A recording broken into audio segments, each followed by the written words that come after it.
किसान के लिए तो कहने की जरूरत ही नहीं है कि रेवतराम जी डांगा का थोड़ा कम लग रहा है। मैडम से तो कुछ होगा नहीं।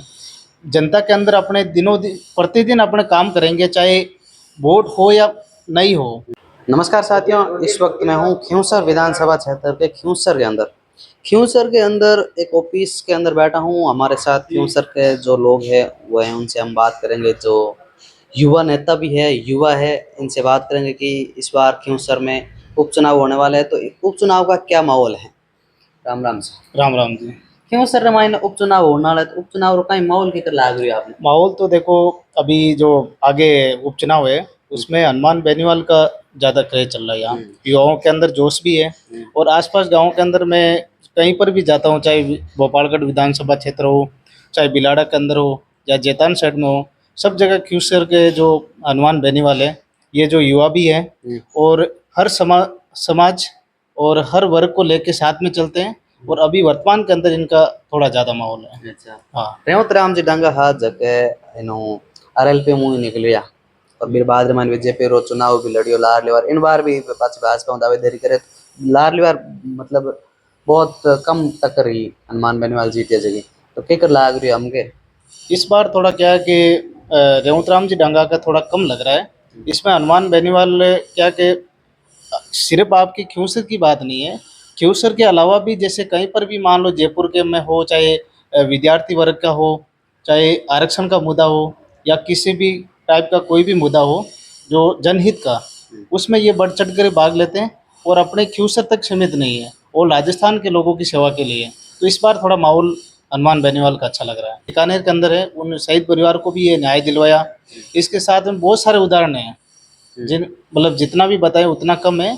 और चाहे जोधपुर का ले लो आप, लवली कंडारा कांड हो या बजरी का हो या इसके अलावा बिजली का हो, कैसा भी हो, राजस्थान सरकार के अंदर राजस्थान सरकार को ये अपना हर मुद्दा है, चाहे आमजन का हो, चाहे गरीब का हो, चाहे किसी वर्ग का हो, ले जाने का काम करते हैं। अच्छा जी। तो इस बार उपचुनाव के अंदर तो अभी जो आरएलपी के अंदर हनुमान बेनीवाल तो सांसद बन गए। कौन लग रहा है आपको कि जो आरएलपी के अंदर कौन हो सकता है दावेदार या कोई प्रत्याशी? अभी देखो, प्रत्याशी तो बेनीवाल, मेन तो बेनीवाल ही चेहरा रहेगा। वोट जो बेनीवाल को देख कर ही देंगे, चाहे प्रत्याशी कोई भी हो। पार्टी को देखेंगे कि भाई बेनीवाल अपने साथ खड़ा है। उसमें कोई नाम भले चाहे बेनीवाल आप किसी का भी दे दें, लेकिन बेनीवाल को मेन चेहरा मानेंगे लोग। अच्छा, इतना युवाओं के अंदर भी क्रेज है और आमजन के अंदर भी क्रेज है। दुर्ग सिंह चौहान है जगह बिनु लारली बार भी टक्कर ली थी, काफी वोट भी लिया था और इन बार भी पाचा निर्दलीय तैयार है।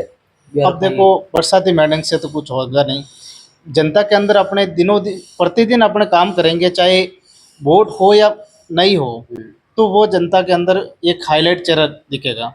अब वोट के टाइम क्या है, कोई भी खड़ा हो जाता है 2 दिन का मैटर दिखा के, ऐसा होगा नहीं। आप युवाओं के लिए ऐसा हनुमान बेनीवाल ने क्या किया? अब देखो, युवाओं के लिए तो हनुमान बेनीवाल ने बहुत सारे किया था, चाहे कॉलेज का काम हो, इसके अलावा चाहे युवाओं के प्रति जैसे अग्निवीर योजना है, उनके लिए भी उन्होंने संसद के अंदर भी मुद्दा उठाया था। इसके अलावा विधानसभा के अंदर भी उठाया। और जो भी जिला मुख्यालय है वहाँ पर भी इन्होंने हड़ताल भी की थी। और काफ़ी जो चीज़ें जैसे आरक्षण का भी हो, विरोधी बिल है, उसमें भी हनुमान बेनीवाल ने काफ़ी प्रयास किए थे। अच्छा, और किसानों के लिए आप किसान वर्ग से भी किसान के लिए तो कहने की ज़रूरत ही नहीं है।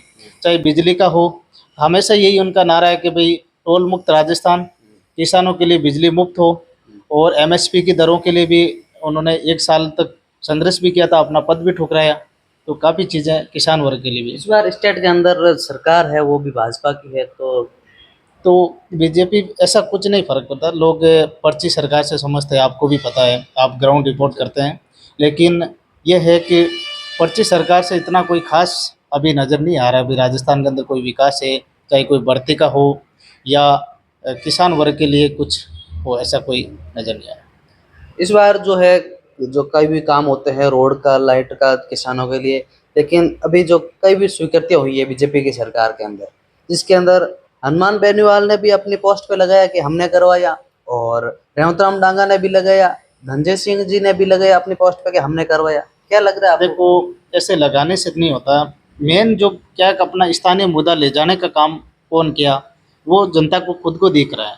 कभी जैसे बेनीवाल के कार्यकाल में चाहे राजस्थान की सरकार कोई भी हो, चाहे कांग्रेस की हो चाहे बीजेपी की हो, लेकिन बेनीवाल जो सबसे पहले अपना विजन बनाते हैं ना कि भाई इस क्षेत्र के अंदर ये चीज़ें करवाएंगे, चाहे जीएसएस का निर्माण हो, चाहे पंचायत समिति का हो, क्यूसर के अंदर आसपास के एरिया में, चाहे रोड का हो, लाइट का हो, तो ये सब चीज़ें तो आम जनता को नज़र आती हैं।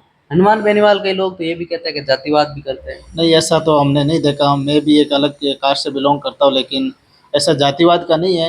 हाँ, देखो कई बार लड़के कुछ मान लो कहीं बोल देते हैं, वो विवादित बयान हर वर्ग के अंदर होता है, लेकिन जाति विशेष के बारे में कभी भी इन्होंने ऐसा कुछ नहीं कहा और न जाति विशेष का वो सपोर्ट करते हैं। हमेशा यही मैं कई बार भाषण भी सुनता हूँ, चाहे दुर्ग सिंह का हो, चाहे ये रेवंत राम जी का हो या हनुमान जी का हो, लेकिन हनुमान जी का ऐसा मैंने तो नहीं देखा आज तक कि भाई वो अपने एक जाति विशेष के बारे में बोलते हैं। सभी 36 कौम के लोगों के साथ हैं। अब जैसे कई बोलते हैं भाई राजपूत और जाट वर्सेस जैसे कई बार होता है मुद्दा, लेकिन उन्हें बोगरा कांड के अंदर भी सबसे पहले अपना सपोर्ट के लिए तैयार हुए कि भाई ये भी एक अनहोनी घटना हुई है, इनके लिए उन्होंने हड़तालें भी की थी। ऐसा कुछ नहीं है, वोट बैंक के अंदर पक्ष विपक्ष होते रहते हैं। साथियों, हमारे साथ थे क्यूंसर विधानसभा क्षेत्र के युवा, उनसे हमने बात की और भी हम अलग अलग किसानों से भी मिलेंगे, गाँवों में जाएंगे।